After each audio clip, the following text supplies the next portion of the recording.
Assalomu alaykum gruppadoshlar, yaxshimisizlar? Kesilgan uzumlar haqida bir videolar, qanaqa qilib kesse degan bir ikkita savollar bo'lgan edi. Mana endi uzumlarimizni kesdik. Mana kaltaklar yig'ishtirib mana yuklanyapti, tozalanadi bet. Mana tanalarni ko'ring, mana bu yil 5-yil mana tana qanaqa baquvvat bo'lgan mana.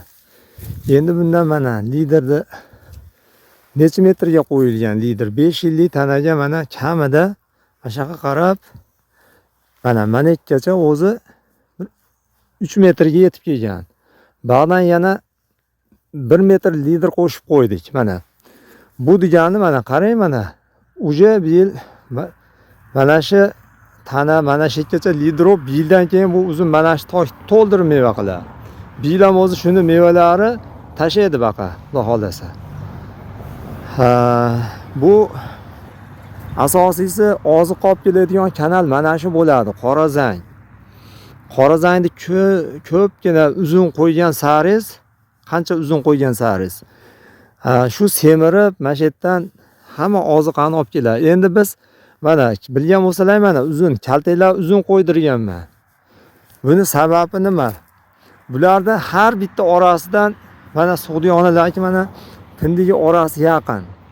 Biz mana bitta pindikni qo'yamiz, bittani uramiz. Bittadan bitta qo'yib bittani uramiz. Mana shularga orasidan pindikni olib tashlaymiz boshi bilan. Mana. Bularni boshini saralash o'tgan yili mana shularda bir 30 vosh, 40 voshdan meva bo'lgan. Mana shu 4 yil edi. 4 yillik uzumda 40 voshdan meva bo'lgan, biz 15 vosh, 20 vosh qo'yganmiz. Mana. Mana qanday kesilgan, mana qarang, mana bu ham bu sheriga mana qarang. Mana. Mana lideri cho'zilib kelgan, mana. Mana bu ham mashikacha kelgan mana. Endi mana bu yerda mana yana sizlarga bitta aytadigan narsa bor mana. Mana bu qo'yilgan kaltagimiz bilan mana. Mana orqadagi kaltakning orasi mana shu uzun. Ana shu uzunlik hisobiga bu yerda mana kalta qo'yib ketilgan mana. Ana shu kalta bildan keyin bilan hosil ham qiladi, bildan keyin ashitda ham endi kaltak bo'ladi.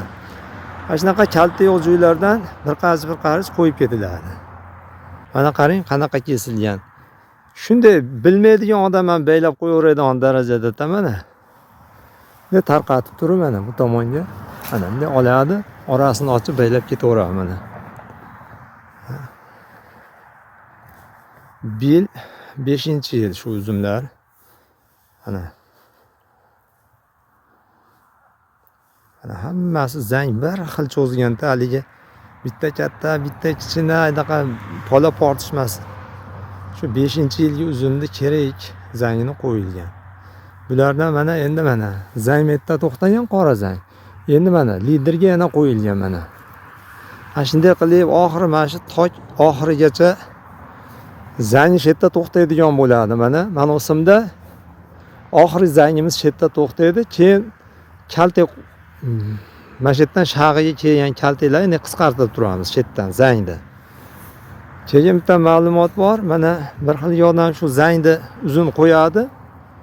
Uzun qo'yib turib, yana oldi tomonda uzum yetib qolgandan keyin zangni bunaqa joydan kesadi.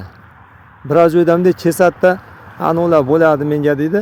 Mana shunda zang mana shunaqasiga quriyib bir tomoni o'sha tomirigacha qurib ketadi. Uzumni liderni qo'ygandan keyin o'sha liderdan foydalanish kerak. Umuman o'sha qora zangni kesmaslik kerak. Bu asosiy kanal bu. Kattalik kanalda suv qanaqa oqadi? Bu o'shanaqa eng katta kanali. Bular kichkina ariqchalar. Mana bularga endi suv olib keladigan kanal. Oziqa.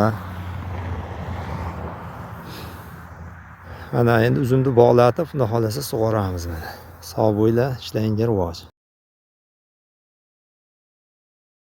Mana shunaqa qilib suv quyiladi bularga mana.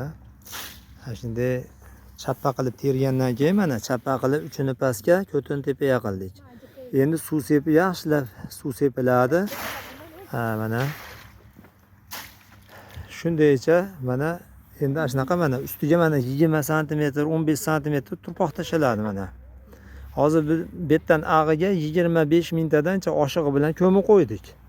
Bitta o'ra bo'ldi, endi bu yerdan ajratdik. Bag'iga alohida teryapmiz. Bu Sagdiyana gigant. Hamma qalamcha bir xil. Mana отборный qilib olingan qalamchalar mana.